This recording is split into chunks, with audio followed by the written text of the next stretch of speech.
Hey everybody, just a quick message from Bald and Bonkers Network. We would like to remind everybody that certain topics of discussion may not be comfortable for all listeners. Certain viewpoints may not reflect those of our partners, sponsors, affiliates, our hosts, or that of our guests. We would like to encourage everybody to keep a respectful and open climate of discussion for all topics, no matter how disturbing they may be. So viewer discretion is advised.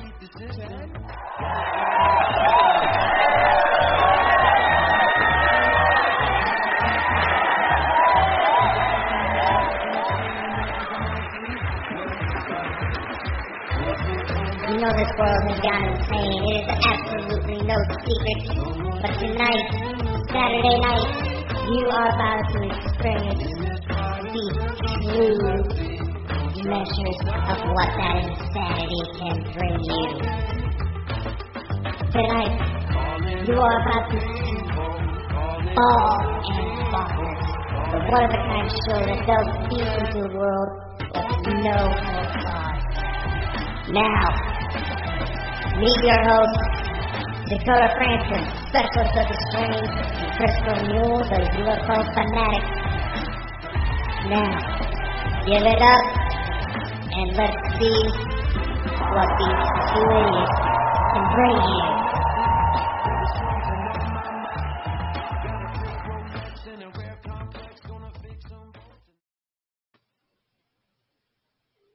Welcome, ladies and gentlemen, to Saturday night. We're back, and we are joined by Dave Schrader himself. And I am proud to introduce you to him because this is, oh my God, this is.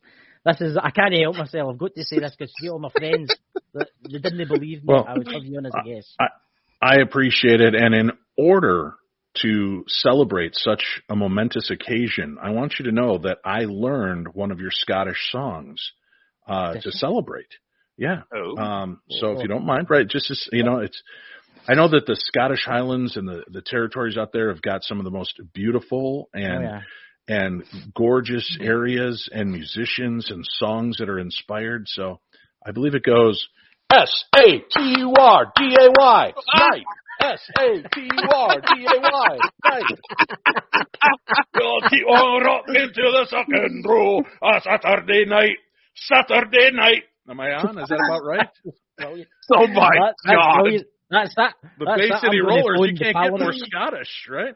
That's that. I'm going to phone the Parliament tomorrow and get the national anthem changed for that. And I'm going to, if you come in when we become independent and you can sing that song for us.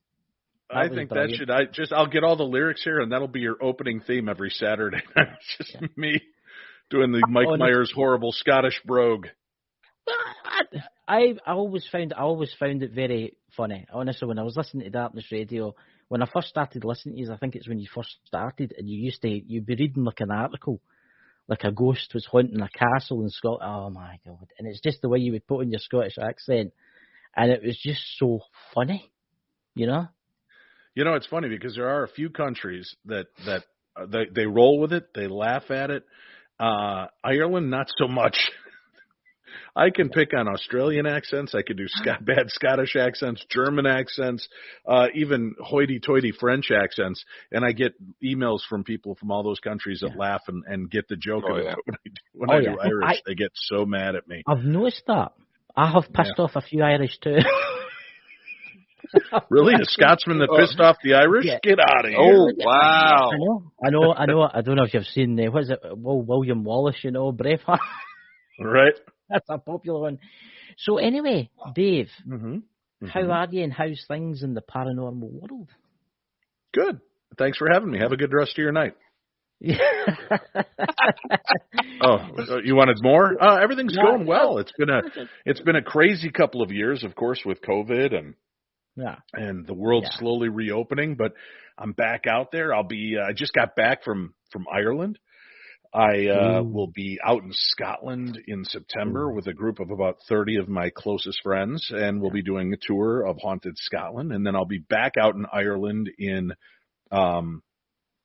October. So September in Scotland, October in Ireland, and then February I'm heading out to Egypt to do an event out there as well. So, whereabouts in Egypt? You going to the Great Pyramids? That'll be...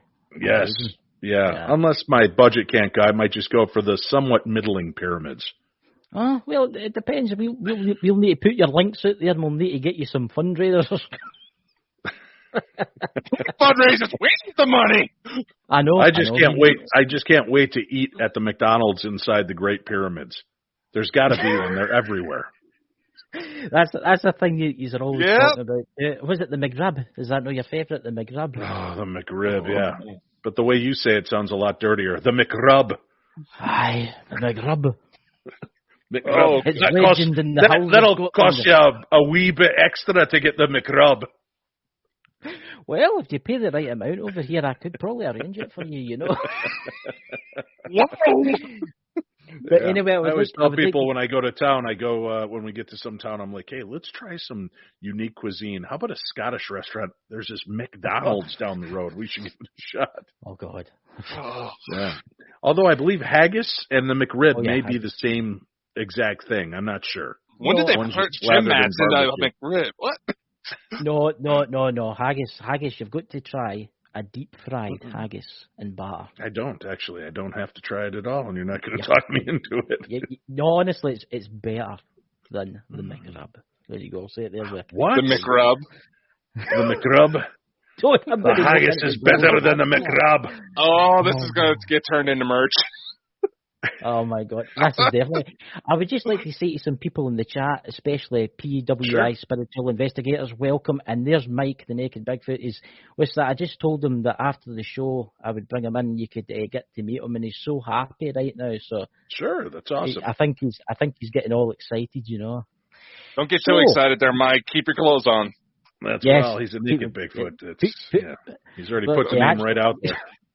He's actually in a kind of weird location. He stays in West Virginia, and his property is actually tormented by Bigfoot. I'm serious. Tormented by Bigfoot? He's got a crazy. When you get to meet him after the show, no doubt he'll tell you. So Dakota, how are you?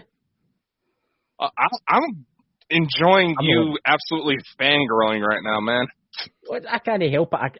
I'm one of the legends in the paranormal field and one of the legends in the YouTube. And no, it's me. It's Dave Schrader. Who did you think you were talking to? Jason Hawes? So, honestly, you're one of the best, you know, with the Holzer Files and stuff, you know. Right. Anyway, I would like to ask you, we better get this interview underway, you know. Could talk all night. Yeah. Can I ask you, Dave, how did you actually get into the paranormal? How did it all start for you? You know, as I've said a million times, it's just always been a part of my life. You know, I didn't really go into it. It's just always been a part of who I am. And I've had hauntings and a Bigfoot sighting, naked Bigfoot sighting on top of it. Why I was naked, there's still no answer for that. I've seen UFOs. I've had, Mike, what are you doing? That's right. He's giving me a McRub. Don't ask questions. Do you know Mike in real life? Are you two years friends? Are these? It's okay. No, you know. Yeah, we're friends. Who are you? Yeah. So it's just always been an active part of my life. So I've accepted it for what it is and enjoy it. Yeah. It's amazing, the paranormal field. I mean, I bet you've seen some amazing things in your life in the paranormal field. Can you tell us a wee bit about the Holzer Files? Because that's one of the best shows that was on the TV until they axed it, which I was not very happy about. Yeah, me neither. The Holzer Files was a really cool opportunity for us to go back and re-examine the case files of one of America's legendary paranormal investigators, Dr. Hans Holzer. Yes. He kind of coined the term the other side. He coined the term ghost hunting. You know, so he had a TV show called The Ghost Hunter back in, I think it was the 70s. So he is one of the first that was really out there making a name for it and trying to make it acceptable like it is nowadays. And Dr. Holzer was meticulous in what he did with his investigations. And to get an opportunity to reopen those case files and go back in and examine these stories with the 21st century equipment, 21st century capabilities of research, it was a no-brainer. I couldn't wait to get involved. And then I got to meet Cindy and Shane in person, and we hit it off like brothers and sisters. and just really did well together. And, we enjoyed 2 seasons, 23 episodes. And whether we ever get to do another one again or not, I'm just excited that I got the opportunity to do 23 case files that are forever now bound to Dr. Hans Holzer. Yeah. I mean, it was an awesome show. It was an awesome show. And I mean, Thank you. Mike, talking to Mike and the Naked Bigfoot in the chat again, he actually was that sad that it ended. He actually wrote a letter to the people that made it. It was that pissed off. I mean, they really need to bring it back. I think they need to bring it back because there is a lot of shows out there now. I mean, I'm not naming them, but there's a lot of shows out there now that they're no like yours were. Yours were really good investigations, and they told the story. They told the story, the real story of the people. And I just think it's why give all these other channels the success because they name demons this, demons that. All they're out there for is like chasing demons, basically. Whereas you guys actually done a proper investigation, and in some locations that were famous for being haunted, you would go in and we don't feel nothing, nothing's happening, and that is paranormal investigating. Mm-hmm. No going into every location and finding a demon hiding in a cupboard. Well, it's easy to jump to the demon bandwagon. Because sometimes when you get rattled and something hurts you, something scares you and takes you out of your comfort zone, it's easy to want to point a finger because nobody wants to believe that you just look like a buffoon to a normal ghost.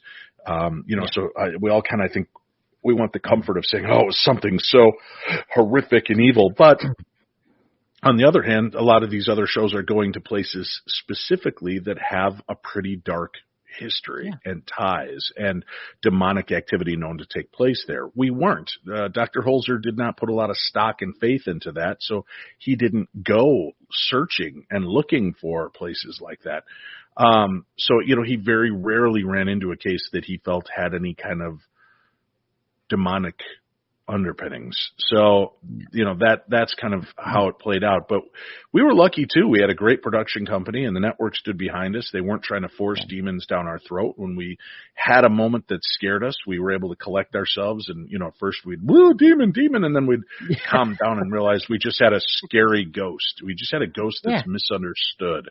And that was really part of what pleased me about working with this. And I think a lot of people have taken to the show in rerun form now on Discovery Plus and on the different channels that it airs. But what I really believe happened was that we missed out with the name. When you've got shows like Destination Fear, Ghost Adventures, Ghost Nation, Ghost Hunters, Kindred Spirits, Dead Files, Ghost Brothers, Fright Club, Holzer Files. Our audience went to this because very few people knew what a Holzer was. And instead of giving you the opportunity to teach them, a lot of people skip it just looking for the ghost. And once they found us, they loved the show, but it was a little too late. And we missed out on that rung. But I'm very happy with the fact that people are still finding us and love the work that we did. And shows like this are still wanting to talk about it. Yeah, I mean, I think we all need to pick it and send our letters into the TV studio. We need a season 3 back. We definitely need a season 3 back, and hopefully it will happen. And I think you should keep it called the Holzer Files because I mean, I think it should have been like the whole. If it would have been called Holzer's Ghost Files, I think that would have fit everything. It would have given people because, in all honesty, viewers are kind of lazy.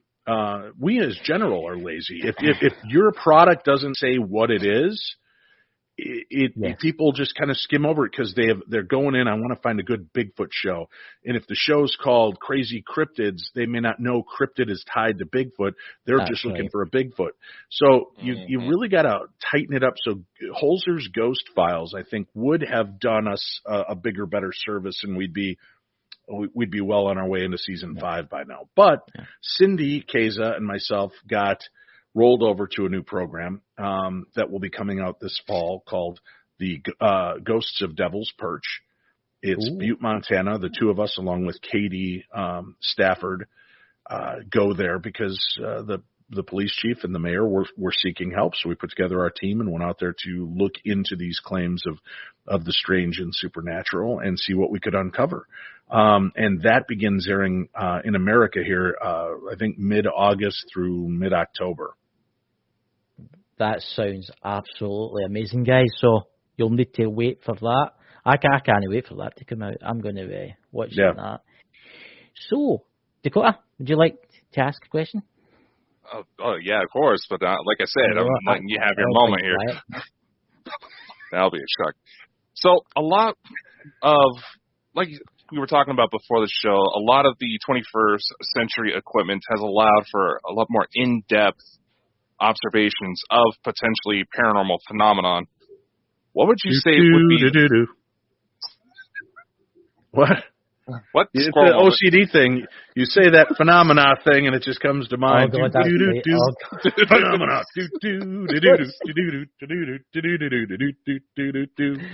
Oh God, phenomena. Oh All right. God. Go ahead. I'm sorry. Phenomena. Phenomena. This is brilliant. Next thing you know, the smelly gas is going to make its way into the show. Oh, God. Yeah. So we already have a smelly host. Anyway, Smelly Gaster. Oh my goodness. All right. So I'm sorry. Your question, I'm sure, was very good before I derailed it.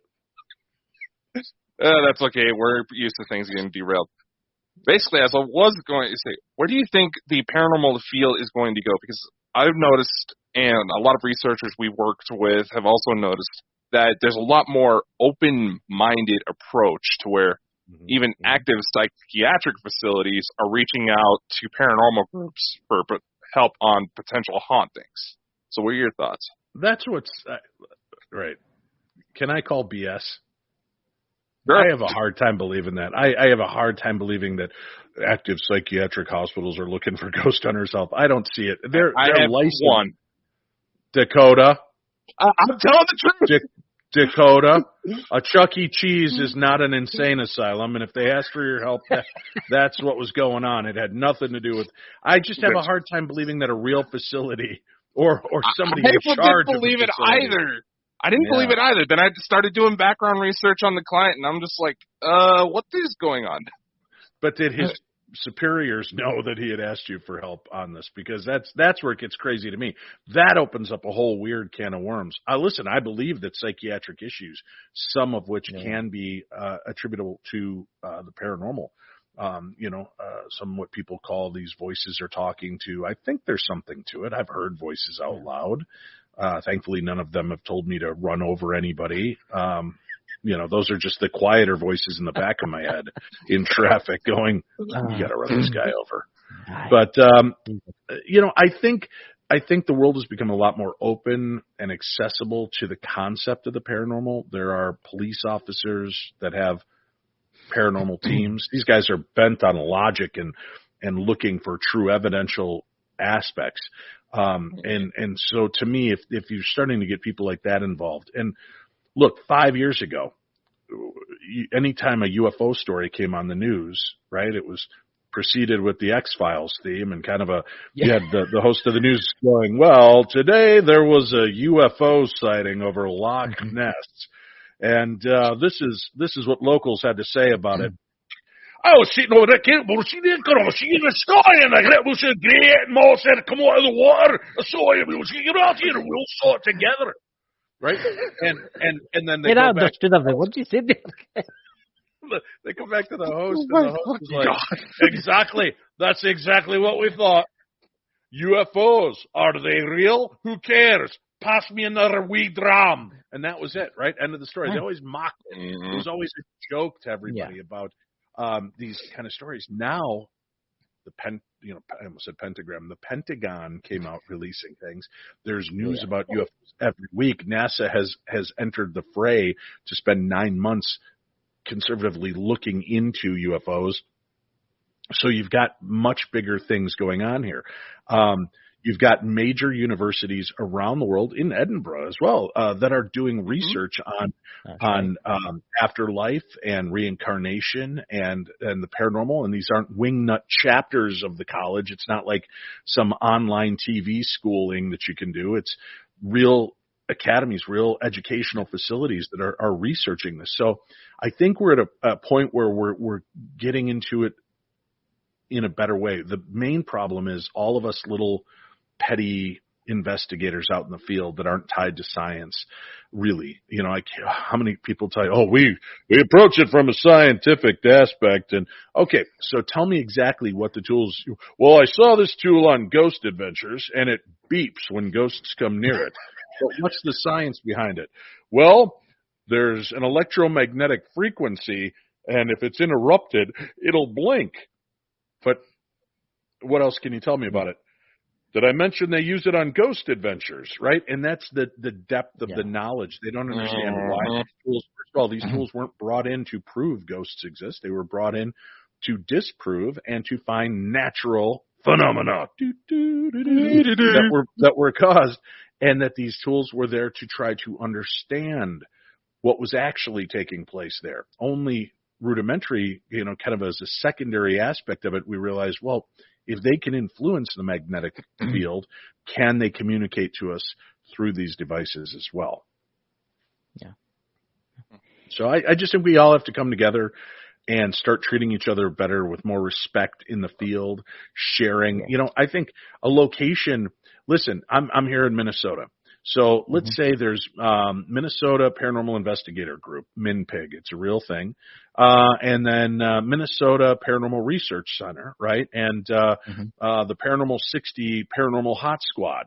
Let's say we all find a location.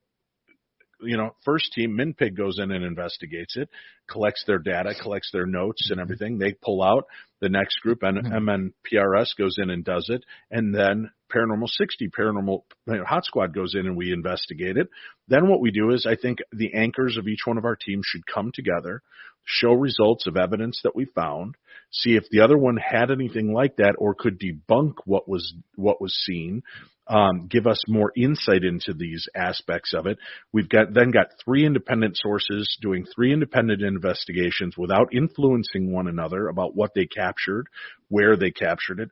That is the type of information. Then you collate it, put it together into one comprehensive report, and then go in for perhaps a 4th investigation where you have key team members from the 3 different teams going together, now seeking these hot spots to see if they can find out what's A, causing these anomalies to take place, B, can we truly interact with something there, so that you're kind of keeping each other in a peer-reviewed segment, but doing it out of respect, not, well, we're going to show you how the right way to do it. There is no right way to do it. There are wrong ways to do it. But we should be educating the field. We should be pushing it forward with positivity, teaching each other about better techniques. And I'm 17, 18 years into full-on investigating, and I'm still learning new techniques and new ideas and new ways to take the paranormal investigation or spirit communication. And my ideology of what a ghost is has changed radically through 17 years. So I don't think there is a definition for a ghost. I think ghosts are these anomalous figures that could be slips in time, disincarnate souls, echoes of our own mind, projections of our own grief. I think that there's a lot of these things that take place. Yeah. It's quite interesting you said that about slips in time, because I've always found that. I mean, it's, how can I say this? It's like, I've watched programs where it's like, oh yeah, they've seen like a phantom walking through the room and stuff like that. And it makes you wonder, did they maybe experience something, maybe it's like, say it was the 1800s for them, and say the ghost investigators, did they experience maybe it was like a slip in the time? You see what I'm trying to go with this? Well, Louisville, Kentucky at Waverly Hills, they talked about when it was an active hospital that nurses and doctors would see strange people and figures. And then we're in there investigating and we round the corner and a nurse ghost sees us and turns around and runs the other way. Were we the weird thing they saw in 1950? right? Was it just that one moment in time when the veil thinned and we were able to see through it to each other? And that's truly what a ghost is. So I think that there's aspects of that. But then there's intelligent conversation. I think we might be dealing with parallel universes, you know, and with all the damage we're doing to our earth and I'm not a tree hugger, you know, but we're doing so many different things, so many different technologies that could be tearing the fabric of reality, you know, and we're and again, these are all just theories, but that could be what's causing a lot of what's taking place. Yeah. I mean, you look at all the experiments that's been done over the years with the nuclear weapons. Can you imagine what that's actually done to, let's say, dimensional barriers? Right. And it's quite interesting in hospitals. I've noticed that in hospitals there is a lot of hauntings in hospitals. Obviously, because yes, people have died there, but maybe it's something more to do with maybe there's a lot of equipment gets used in hospitals too, even active hospitals. I've seen like more. I know someone that works in quite a big hospital in Glasgow, and it's a modern hospital, and it's famous for the MRI. And every time the MRI machines are on, weird things happen. So it makes you wonder if it's maybe that's affecting the reality that you're in. Exactly. Right. Yeah. Or affecting our mentality so that we're perceiving things differently. Right. That's right. That's actually quite interesting because a lot of people might be affected and they're like, oh my God, I can see a ghost, but they're the only person that's seen the ghost because it's them that's been infected. But are they? Yeah. Are they, you know, could somebody else that was near them see the same thing? If they were, you know, there are these shared near-death experiences where somebody is dying in hospice and they start to see lights and angels, and somebody they're visiting starts to have the experience with them because they're kind of in that same vibe, in that same zone. Yes. And if you're tied together, does this allow you to see it? Or just because you're dying and the brain and the chemicals are shutting down, is it that we got to give it up to just hallucinations? No, maybe those neurons are stripped now. The brain is fully exposed and able to see beyond the parameters we give it.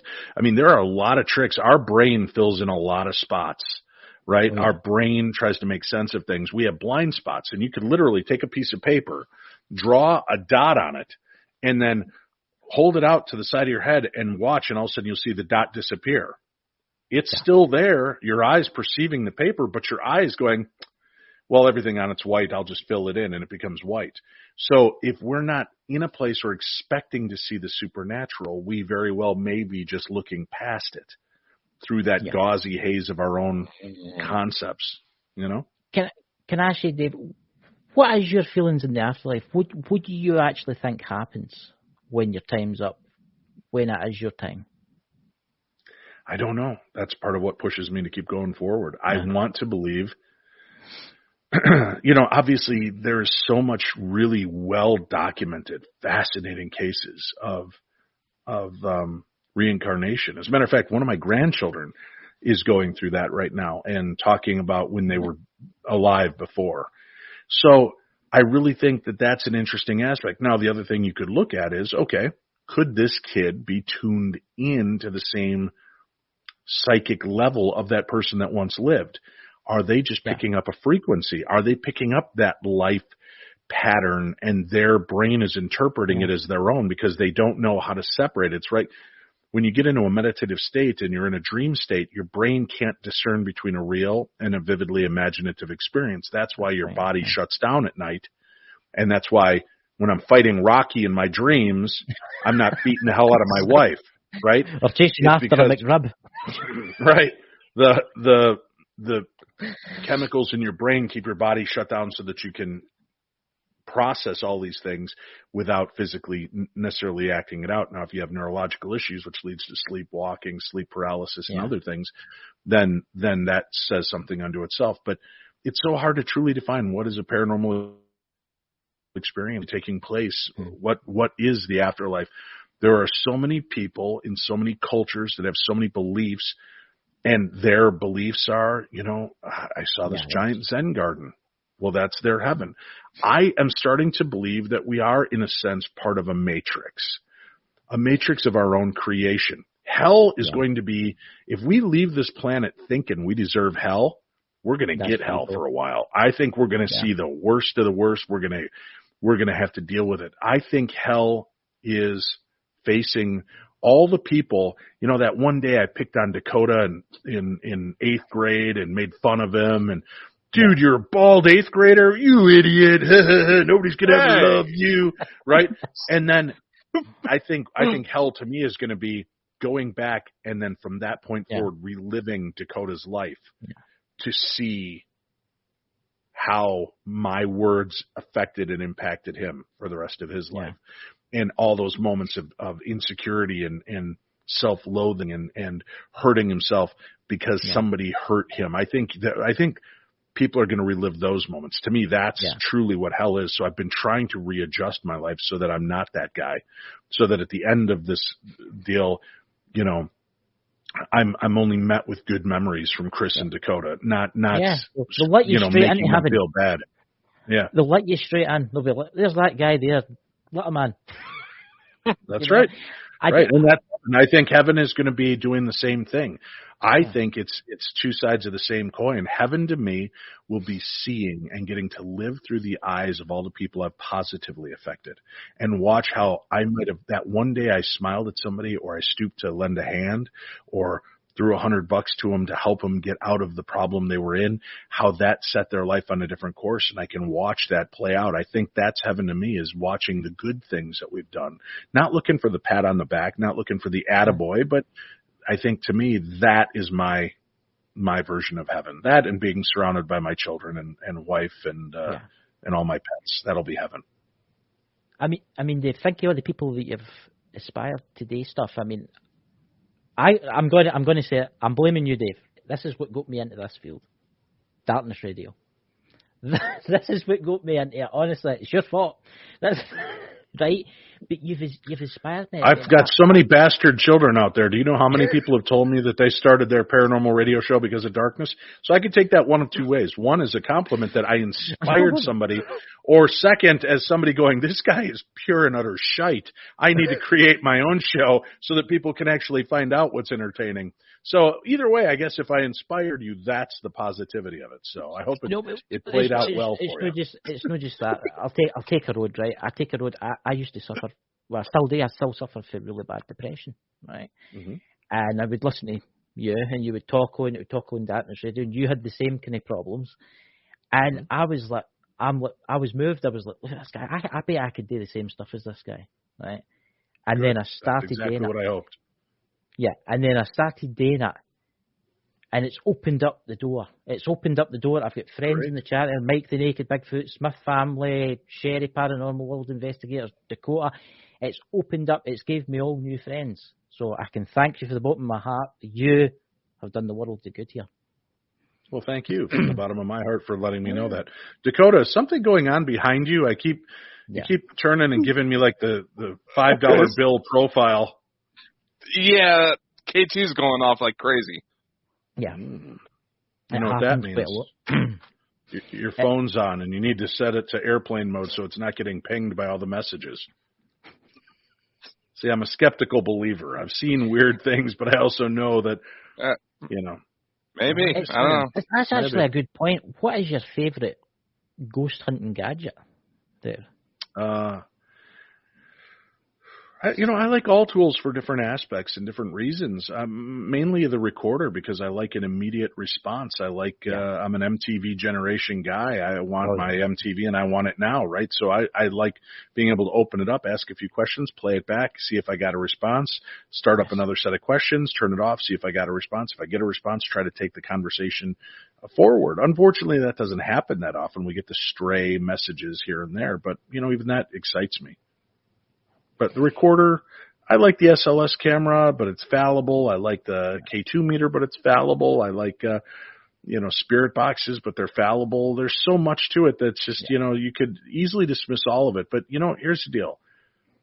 I was never happier in my life than when I believed in things like Santa and the Easter Bunny and the Tooth Fairy and magic and that real life exists and that the I don't know, that anything could happen, that potential. So I'm trying to put myself back in that mindset as I get older, because that's where I was happiest. So it'd be really easy to downplay every experience, but I also like the wonder of it, the awe of it. And sometimes I like to just hear people's stories, whether I believe them or not, because to me it's equally as fascinating to hear why Dakota believes what he believes than it is to hear the actual story. Because to me it's fascinating getting into that psychology of why. Why do you believe, Dakota, that fairies come in every night and tuck you in and make you cookies when you're sleeping? And, why can't you believe it's just your mom? No, because my mom doesn't. She's allergic to cookies. So to me, it's kind of sweet to listen to people's aspects of why things exist and how they exist. Dakota. That's a very good point. No, I was just going to say, my mother can't cook worth shit. So that's how I would know. If she's watching this, she's going to get you. You know that. That's terrible. That's terrible. Dave, can you tell us a wee bit about the Lizzie Borden place? Yeah, Lizzie Borden. She took an axe. She gave her mother 40 whacks. When she saw what she had done, she gave her father 41. That's the old parable. Could you believe that existed while she was alive? Kids used to play hopscotch out front of her house singing that song. Could you imagine living through that? If you truly were innocent, even if you weren't, if you're guilty, that's got to suck that there's like a song about what a horrible human you are, right? I wonder if she ever opened up the window and went, "It was 13 whacks, you little jerk," right? And owned up to some of it. But it's an amazing story. I don't think we'll ever truly get the answer. I don't think Lizzie was fully responsible for the murder. No. Murders. I think that there was something either influencing her, meaning something otherworldly influencing her, or mental illness that was still not diagnosed. But there was just too much that pointed in other directions. So I understand why she was acquitted. But we may never know. The case was really powerful when we got to do the story, The Curse of Lizzie Borden, which was a one-off shock doc, they call it, on Travel Channel and the Discovery Plus network. I did it with my good friend Chris Fleming and Sam Beltrusis, who is a direct descendant of the Borden family. And, we got to go in with a woman who was very proficient at getting EVP at the house, and Luann Jolly. And she got some great connection. And between the four of us, we had a very impactful, powerful moment. Sadly, a lot of it was not caught on camera because cameras kept failing. All of them, independent cameras, kept shutting down. Equipment kept shutting down. Yeah. So we missed a lot of what I think was some of the coolest aspects of it. But I'll still hold that. That's still a part of me, just like all the episodes of Holzer Files. And there was a lot of evidence that was never revealed on the Holzer Files, because although it was fascinating, it didn't play into the story that we were telling. So we kind of had to overlook it, knowing that we might go back again in the future and reinvestigate that location. And now we're going to go after that ghost and see if we can get, push a little harder and find out what that spirit story was all about. Yeah. Well, what would you say, what type of experience moved you the most?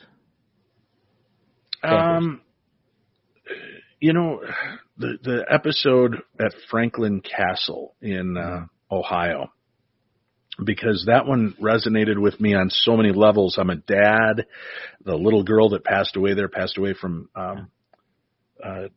complications due to diabetes. My daughter had almost died 3 years prior to that date from complications to diabetes. And that during the investigation, I thought, well, you know what?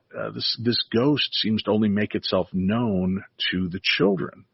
So I contacted my daughter and I said, would you be willing to videotape yourself asking a series of questions? And she said, I wouldn't know what to ask, Dad. And I said, what would you like to know? This girl died of the disease you have. What would you like to know? And she asked 2 sets of 5 questions each. And I thought they were great. And so that episode means a lot to me because my daughter was a part of it, because I had stood in those shoes of a parent fretting over the possibility of losing my child, and they did. And we got great response and great results in what we did on that investigation. So that one really resonates with me. And then to be able to bring that truth to the homeowner and have her shockingly deny it and become combative about it. But I understood her position as well. Since she was a little kid, this was part of her story. This is what she was told by her parents. So it's her reality. And nobody wants to believe your parents lied to you or manipulated you. So I understood where she was coming from, and I understood why it was a hard pill for her to swallow. But, I also think that we have to remain open to other aspects of reality. And I'm not here. Listen, I said I'm a skeptical believer. I do not believe in orbs as ghosts. And I know you've got listeners right now that are going to go, but I've got one picture. Everybody's got one picture that leaves me scratching my head. But, but I'm also not a jerk. I had this woman who told me, she goes, my husband and I want to tell you the story. My grandmother died a few weeks before our wedding, and we were even thinking about canceling the wedding. And no, Grandma would not have wanted that. She bought this beautiful blue dress. She was going to come to our wedding. And then she goes, and I need your opinion on this. And she shows me this picture of a blue orb between her and her new husband up at the altar.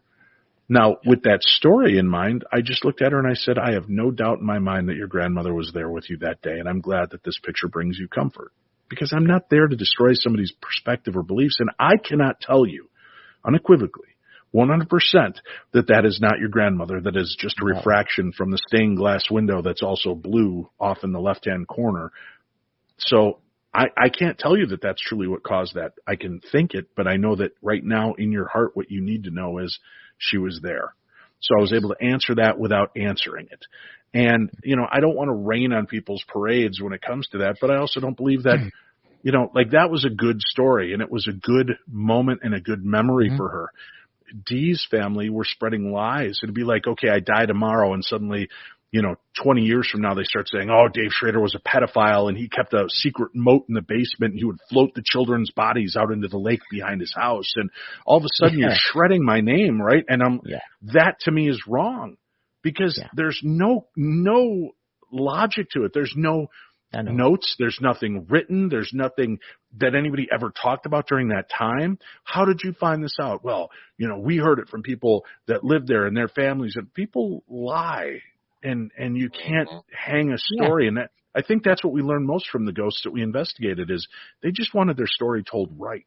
They wanted someone to hear them.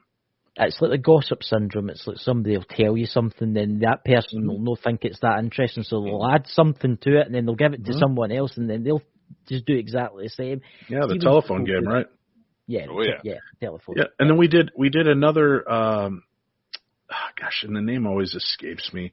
There were these two houses. One where this girl was burned up in the attic, and then once they hung up a picture of her in the house, it all calmed down. But then a house on a very nearby property to a family that was related to them, things started happening there. And we found out that there was a story that kind of paralleled that, and that there was a young man who was injured gravely and couldn't walk, wasn't much use to the family, and they might have mistreated him. But there was a lot said about this guy. And I remember at one point, Cindy, Shane, and I were just standing there talking, and I just said out loud, to the spirits, I said, listen, Margaret or whoever the mother's name was, we're here now, and we're going to get your son's story right. We just want the help so that we can make sure that people remember him for the good man he was. And we froze, because in that instant that I got done saying that, as we were standing in this little very small hallway with our two camera guys, our sound guy, us, our producer and directors, we were all kind of wondering what the next direction would be for us in the investigation. But we just took that moment to collect ourselves. There's a doorway that led up to the attic, and very loudly from that doorway, this woman's voice went, it was like, somebody heard me. Somebody's going to do something about my son's story and get it right. And that touched all of us. It freaked us out because it was the loudest, clearest thing I've ever heard in my life. And it knocked us out. But, they didn't end up using that piece of evidence in the episode. I think they did when they did like a series from season 1 where they reopened the cases and they shot out a couple more pieces of footage and like pop-up videos. They had to show up and tell a little story and kind of insert some stuff that they missed. But that was one of the biggest holy mackerel moments for me, and the fact that I felt really like we were doing the right job. We were doing Holzer's work. We were continuing to try to help these spirits go to rest. Yeah, you've helped that parent that lost, even though it's in spirit. You've helped. Yep. And you've probably crossed over now because of you. I hope so. I hope so. Yeah. Dakota? Wow, that's one hell of a story to take in. My God. But, well, that's it, is respecting the spirit realm, respecting them as though they're our own family. Even I have a coming to Jesus moment in the new series with the spirit where it would have been really easy to run out screaming. And I got, I can't give anything away, but I will just say that I instead of bolting, I kind of turn and confront the spirit. Yeah. And have this moment, this heart to heart, which kind of, caught our directors and producers off guard. And one of the directors who was listening said, "Man, you brought a tear to my eye. The way you could have taken that so differently, and you just stopped and took a deep breath and dealt with this, like almost like you were dealing with a child. And no, this is not how we do this. Let us help you. Let us do this." And things got a lot easier. So I've always believed in that. And, you don't see it on every episode, but every episode that I end up doing, at the end of the episode, I stand either inside the location if they allow me or outside. And I just say, "Lord, I just invite you to come through this building. I invite the Holy Spirit to baptize each room in the blood of Jesus Christ so that every soul and spirit that may reside here that is lost will find their way. I ask that you open up the brightest light for them, send forth their friends, lovers, relatives to welcome them back and bring them home. And any that wish to stay here, Lord, I just ask that you bind them from doing harm and allow them to be here, of their own volition. And any energies that mean harm, I ask that you bind them and cast them out. And I pray this in your name. Amen."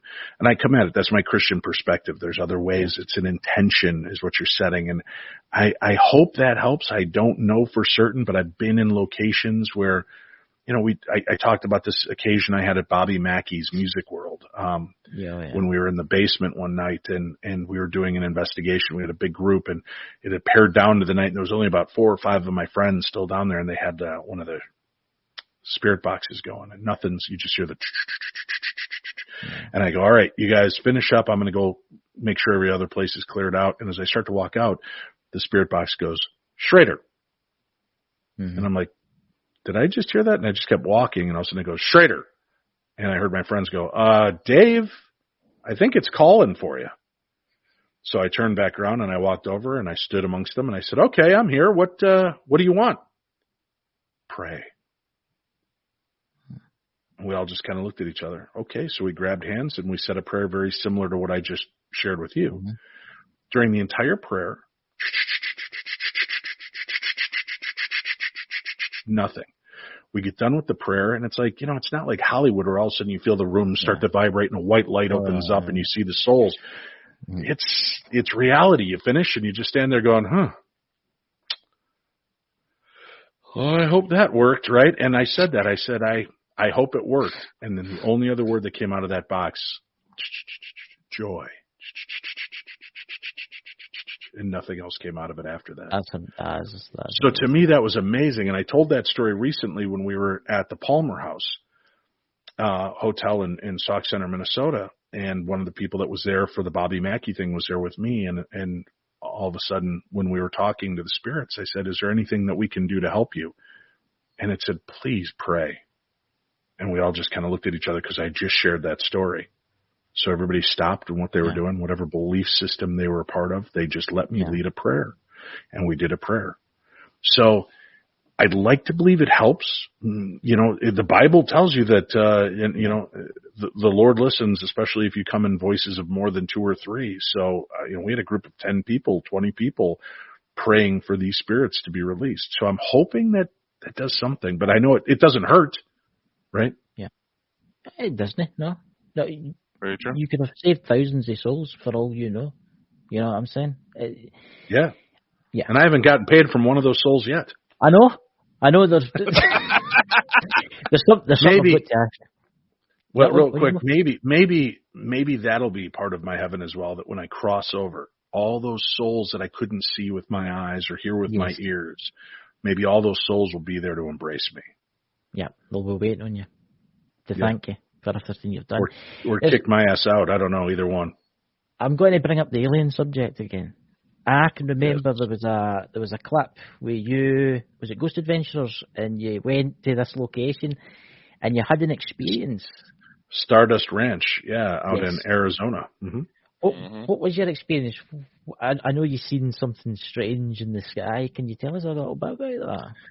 Well, listen, this case was so weird, and it just happened that I had just had this guy that owned the place on my radio show, and I don't know, a couple weeks later, Zach reached out to me and he's like, Dave, we've been trying to get into Skinwalker Ranch forever, and they're not having it. And this was when Bigelow still owned it.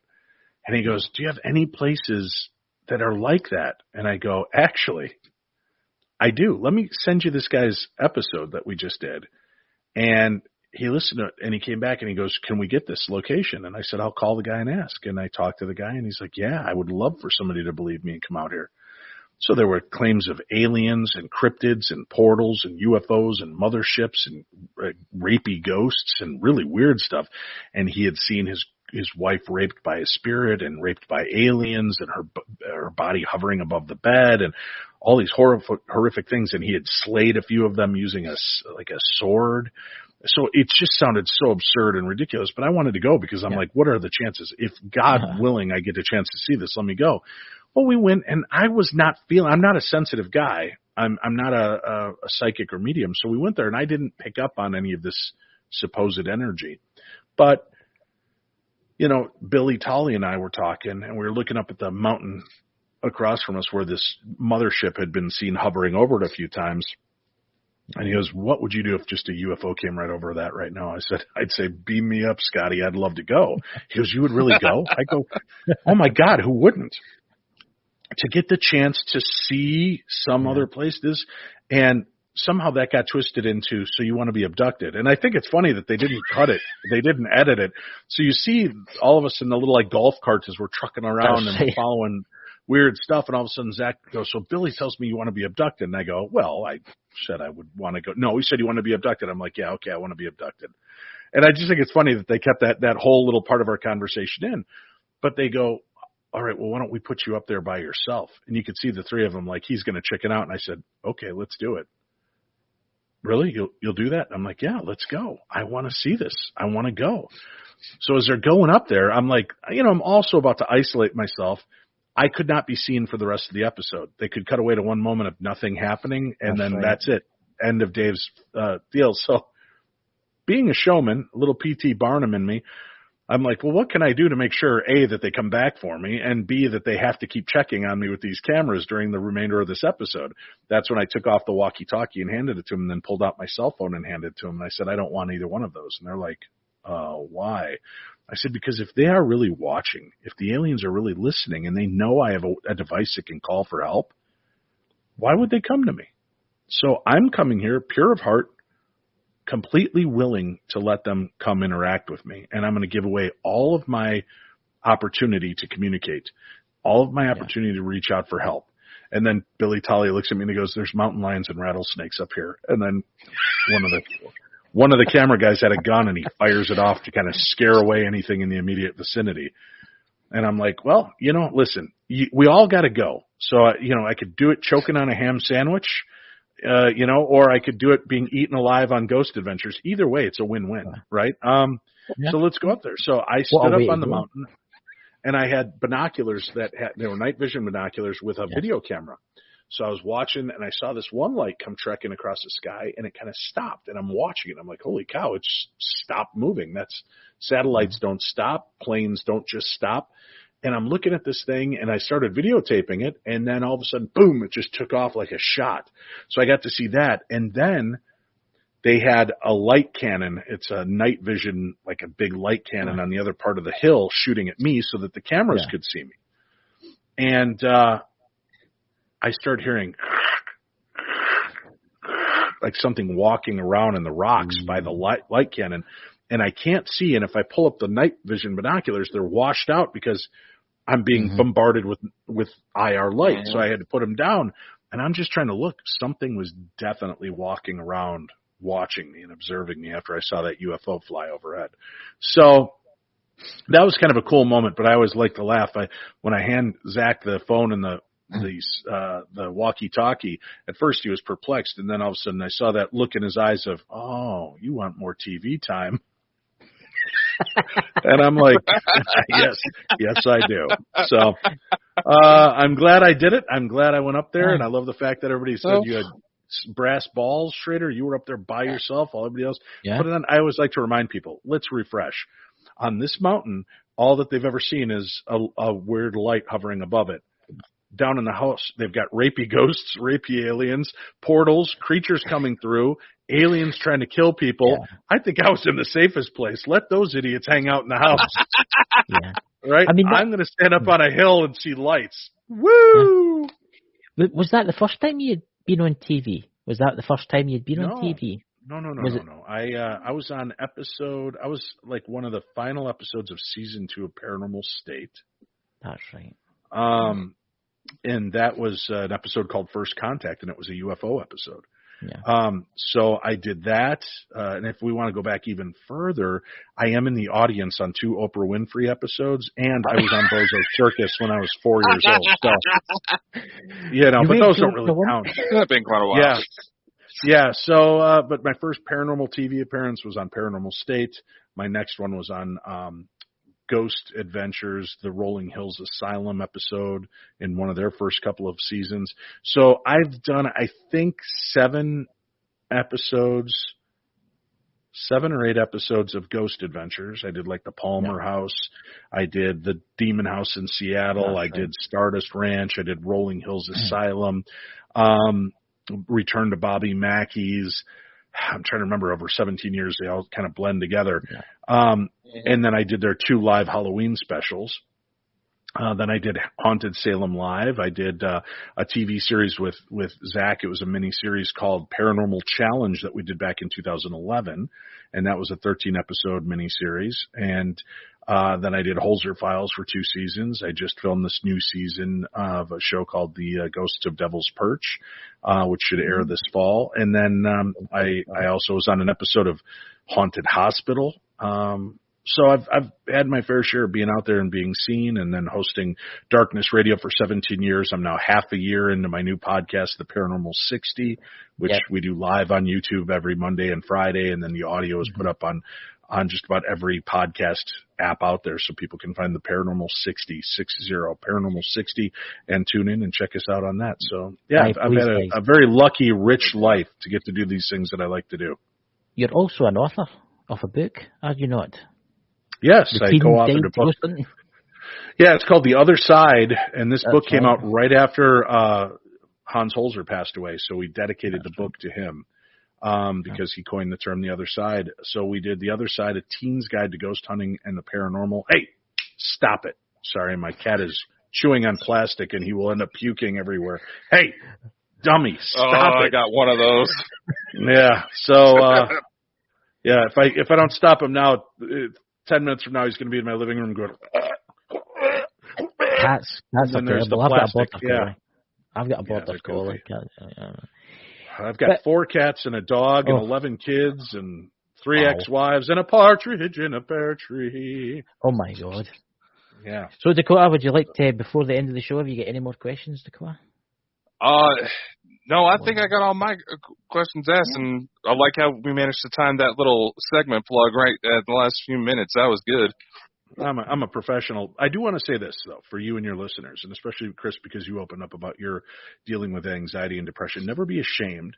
Never be afraid to open up and share that aspect of you. Because people may not know how to deal with it is not your fault. But I also want people that are dealing with depression and anxiety to realize that as much as we, your friends, love you and will be here for you, most of us are not trained in what to do when you are in that mode. And for those of you that are there and will get that call, the best thing you can do for a friend is just put your arm around them, hold their hand, and let them be in that moment. and just let them know that they are not alone. And don't offer them advice. Don't offer them suggestions. Don't tell them to just get over it or look on the bright side of life. That doesn't work. Depression is a crazy monkey that makes no sense. It's not something that, listen, I've got a wonderful, beautiful wife. I've got amazing children. I get to do a job I love. Yeah.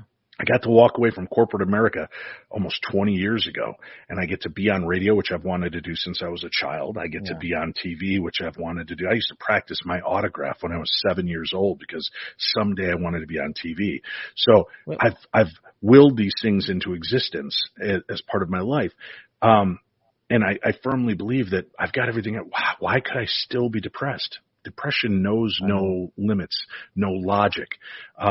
It does not make sense. And when you speak to somebody with depression and you bring logic, it's like bringing somebody that speaks fluent French to somebody who speaks fluent Egyptian and expecting them to understand each other. Yeah. The heart and the mind are two different things. And when depression is in full kick, logic makes no sense. We already know we shouldn't feel like this. We know we have 100 reasons to feel better. You pointing it out just makes us feel like a bigger failure. So I want you to know, I know you're not trying to hurt us. You're doing your best to tough love or elevate us and escalate us, but don't give in. Listen. Had I pulled that trigger one more time and had that gun gone off when I was 17 years old, I wouldn't have 11 wonderful children. I wouldn't have been able to touch as many lives as I have. I wouldn't have been able to do all the things I've been able to do. The world would be radically different. I have 11 children, 8 grandchildren, and these kids are amazing, and they're going to do radical, major things in life. I've got military children and firefighters who have saved lives. So had I not been here for that, it would have changed dramatically. So you do have to know that there is light at the end of the tunnel. And you will get through it. And what I've learned is instead of screaming at the storm and pushing, is I stand and I let it wash over me. Now instead of it being a punishing rain, I let it cleanse me. And I allow myself a day or two of feeling like crap. And then I realize I got to get back up. I got to get back into the game. And that's what defines who we are as a people. So I applaud you, Chris and Dakota, for being open about your fights with depression and anxiety. And I'm sure that for some listeners out there, you are to them what I was to you and what Bruce Springsteen was to me and so on. So the chain continues. So be open, be caring, be loving. And remember, you never really know what somebody else is going through in a moment where you're already in a bad mood and you see them in a bad mood. You don't know what put them there. So sometimes in that moment, showing love, mercy, and kindness could change not only their lives, but yours. Because once you give something like that to yourself in one of the hardest moments of your life, you'll notice that you feel better. So I hope that you'll try these things and reach out for help. Reach out to people that are educated and can help, because there are toll-free phone numbers that are available 24 hours a day, 7 days a week. Those people are trained to talk to you and know how to listen properly. So don't get frustrated with your friends and relatives. Understand most of us are not trained for this, and people that don't live under this same insecurity cloud that the rest of us do, they don't know how to process it. So please be understanding and patient for those people. Realize that the messages they're giving you, even though they may be frustrating, are coming from a place of love. And for those of you giving those messages, sometimes silence is better. Sometimes just putting the arm around a friend, a loved one, a child, and just saying, I love you and I'm here, is all they ever need. Oh my God, something's about to explode. Did you hear that? Yeah. Yeah. I would honestly like to say, Dave, thank you so much for coming on. Mike, in the chat, Pleasure. Mike, I've posted the link, Mike, if you want to join us after the show, and I'll let you meet Dave Schrader, because I think he would love to meet you. So, anyway, I would just like to say thank you so much for coming on, Dave. And we'll My talk pleasure. To you Thank you for after asking me, guys. Yeah. Well, we were all bald, but I don't know how bonkers we were. I do feel a little let down by you two. I felt like I was the most bonkers of the three of us. Oh no! You've not got to see our true side yet. I know. So that's what I'm saying. When you bring me onto a show called Bald and Bonkers, I was expecting some more zany antics. I do have one little something. Okay, Dakota, hit me up, and then I'll say hi to Mike, the naked Bigfoot. Well, Mike, don't have a heart attack, okay? Anyway, so ladies and gentlemen, we do have a merch store which did just launch an affiliate link, and oh my god, I can't focus on that face. And with Dave Schrader coming on, and with Mike coming on as well, it's probably better than ever to show off one of our new designs. Mm-hmm. You know, perfect for us bald guys. I'm not bald. My hair is a ghost. I like that. Yeah, it's a t-shirt coming out. My t-shirts. Yeah, it's on t-shirts, mugs. You know. Oh, trust me, I have ghost hair. Do you know how many times I do the 80s? I take the middle finger, put it in the middle for the part, and then shake my head back. I can still feel the hair there.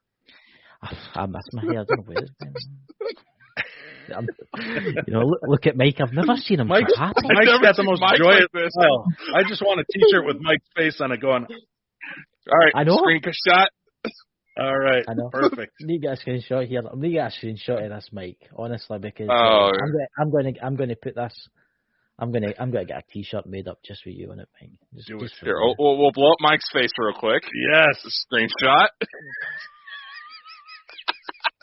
Well, okay, now with the tilt of the head, you went from joyous to Bond villain. I'm going to be honest with you. That's joyous. This is a little Bond villainy, especially with the beard coming down, the bald head. All you need is that white cat you're caressing. Oh, he's actually got a cat in his room. You wouldn't. That's fine. I've got 4 of them. Freaking out. So, everybody, I would like to thank everybody for coming, and especially Dave Schrader. Thank you so much for coming. We'll all talk backstage, but everybody have a great weekend, and we'll see you tomorrow night. And have a great weekend, everybody. Don't blow off any of your fingers for 4th of July. Be safe. Much love. And to the haters that didn't believe me, suck it. Yeah. Bye. 1. All right.